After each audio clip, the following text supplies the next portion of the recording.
Yes. We are always ready. Don't hesitate to talk, Ophelia said with a big smile. They searched the area and found their own space where no one would look at them, the couple's bedroom. They purposely left the main lights off and only turned on small lights, so that the dark space was gently enveloped in warm light. Well. Isla gasped. I don't know if you will believe what I'm going to tell you. It's unreal, and hard to believe. No matter what they say, we believe them. As Roderick spoke in a calm voice, Ophelia nodded. Isla thought her parents would say something like that, but when she heard it, her eyes turned red. He wondered what sin he had committed against those good people. I don't know how to say it. It's difficult. Actually, I'm living a second life. She began to speak with her head down, not confident enough to look up and see her parents. Ophelia and Roderick looked at each other as they heard their daughter's words, spoken with difficulty. In fact, it was already something that was expected. I was a fool back then. I firmly believed that Byron was my biological father, and his words brainwashed me. I believed that my father was the worst evil man in the world. Remembering her past foolishness, tears began to fall from her eyes. Isla wiped them with her sleeve and continued her story calmly. The night before my 18th birthday, I murdered my father on Byron's orders. Remembering that horrible moment, Isla felt a pang of breath. Just like when he drank the poison that Byron offered him without question and died, coughing up blood. And I was also killed by him. After hearing the incredible story that I was Isla hailing Weishafen, Isla wanted to burst into tears, but she couldn't. The story was not over yet. Then something incredible happened. I was 12 years old again. With all those horrible memories intact. He swallowed hard. Ophelia and Roderick were silent. Since then, I lived with the firm determination to inflict the same pain on Byron. And, when it was all over, I would confess all my sins to both of you and ask for forgiveness. That was my promise.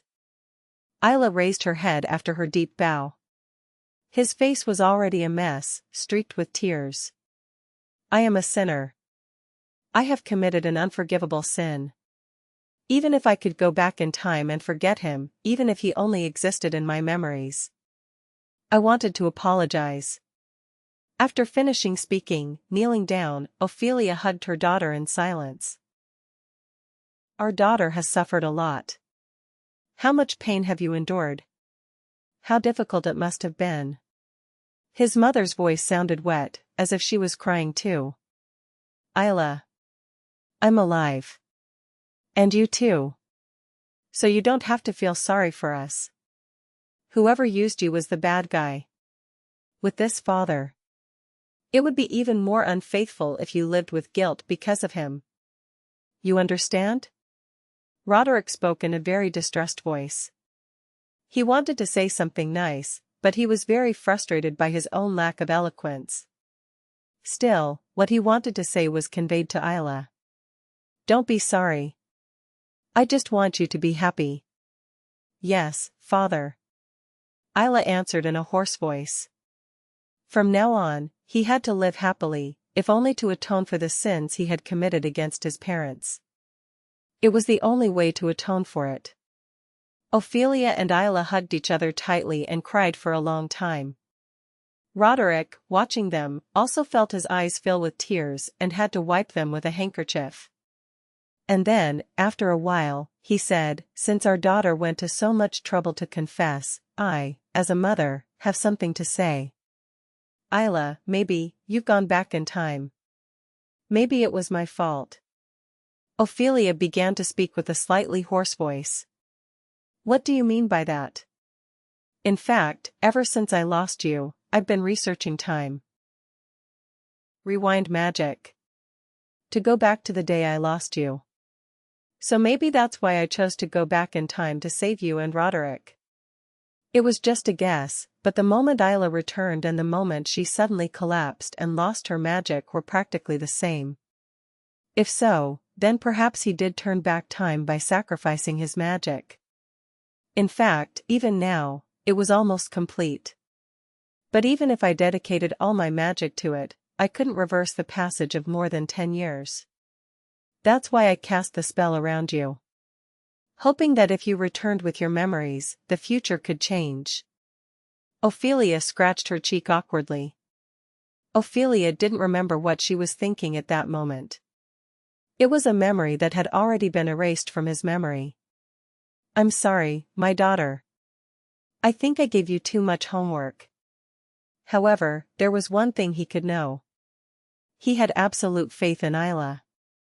I was sure of something. Hearing this for the first time, Isla blinked slowly. It seemed like his mind had stopped, taking a moment to process his mother's words.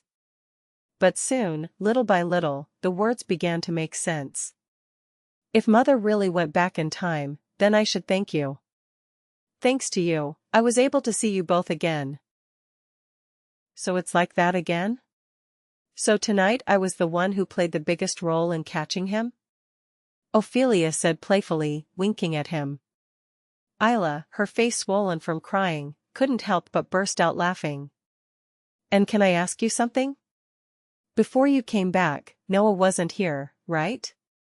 Ophelia, who had been laughing playfully, asked with a serious expression. It seemed that his curiosity still persisted. Yes, it's true. How did you know? Isla asked with wide eyes. He had never said anything, and was just curious to know how his mother knew. Ophelia smiled widely and told him about her constitution. Isla's eyes, already wide, widened even more as she heard her mother's story, almost popping out of her head. I really had no idea that my mother was such a powerful sorceress. It's a little embarrassing to go around bragging about it, right? The title of the person with the greatest magical power in the world. Well, now I'm a normal person. But thanks to that, I have Noah, so I have no regrets. Ophelia shrugged. He used to regret losing his magic, but now he didn't feel that way anymore. She spent everything, without reservation, to save her beloved daughter and husband. What better use could there be? So, couldn't it be that the box Winfred gave me was my mother's work? Yes, it's true. I was very surprised to know that he gave it to you. Ophelia smiled fondly, saying that it seems there is such a thing as inevitability in the world. It was a night full of surprises. So, do you want to sleep with Mom today? Your room is a little uncomfortable. Let's sleep in this room with Mom. At Ophelia's suggestion, Isla grimaced as she remembered the footprints Byron had left behind. It felt a little like that in that room. It's not like there weren't other rooms, and he didn't necessarily need to sleep in his parents' room. Is it okay? And my father? I don't mind sleeping in the guest room, Roderick replied with a chuckle. She wasn't the kind of person who would be so clueless as to interfere with a mother and daughter enjoying some quality time together. Then let's go quickly. Isla and I will sleep together, Ophelia said coldly, shooing her husband away. After Roderick was kicked out of the room, Isla, who had changed into pajamas similar to her mother's, lay down on the bed feeling good. She was so overwhelmed that she didn't think she could sleep, but as soon as she lay down on her mother's arm, she became sleepy and her eyes began to close. She fell into a deep sleep without even dreaming. The days passed quickly. Isla's birthday party, of course, was cancelled, and like last year's birthday, it was just a cozy family gathering. And as she predicted, the Empire was in chaos. People were busy arresting and investigating Byron's hidden collaborators, coming from all walks of life. And in the midst of that storm, Isla lived the calmest days of her life. He no longer had anything to hide from his parents, nor did he have to worry about the opinions of others. After morning training alone, while his teacher and father, Roderick, dealt with the consequences of the betrayal, he quietly read the books he wanted to read in the mansion's small library or visited his younger brother's room to play with him. And now he was in the garden, enjoying a snack alone in the warm autumn sun. The flower bed was full of colorful autumn flowers, and a pleasant breeze caressed the back of her neck. She couldn't have felt more free and calm. It was the first time in his life that he felt that lightness on the back of his neck. That's when. "Miss, here I am."